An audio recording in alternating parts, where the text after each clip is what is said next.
Hi, it's Ashley from Westcott, and in this video, I'll be using the Scrim Cine system to show you exactly how changing the distance, size, or level of diffusion affects your lighting pattern.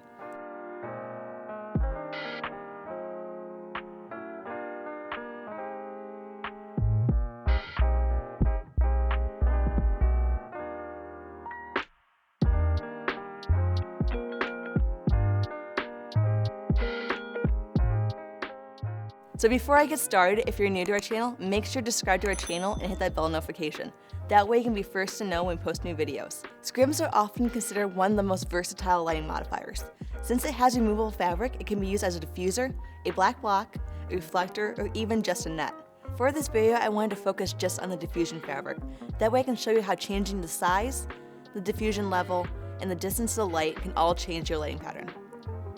Also, for this shoot, I really wanted to keep the gear minimal, so you can really see the effects of the scrim. So I used a single FJ400 with a 55-degree reflector throughout the whole shoot.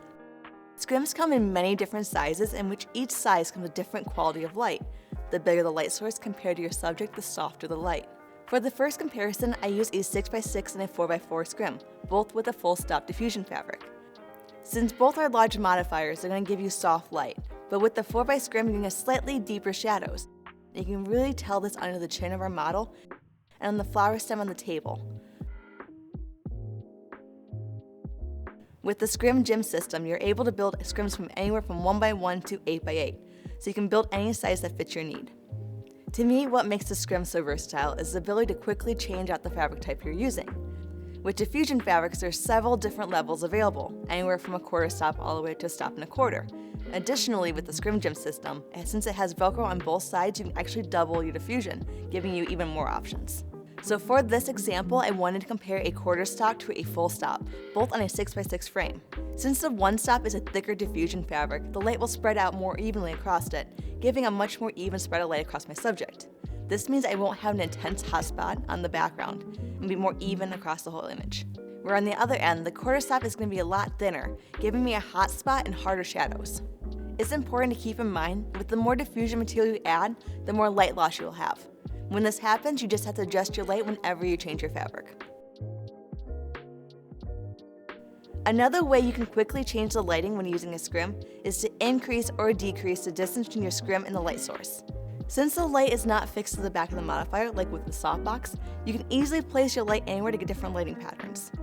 When you move the light source closer to the scrim, you'll get a more specular contrast look to your lighting. This is because you have more of a hot spot in the center of your scrim, and then the light will quickly fall off from that hot spot. You can really see it in the highlights of my model's skin and in the harder shadows. You will also notice the background is not as evenly lit, with a slight vignette to it. As you can see, you can get many different looks out just using a scrim, just by changing the size of the scrim, the distance, or the level of diffusion.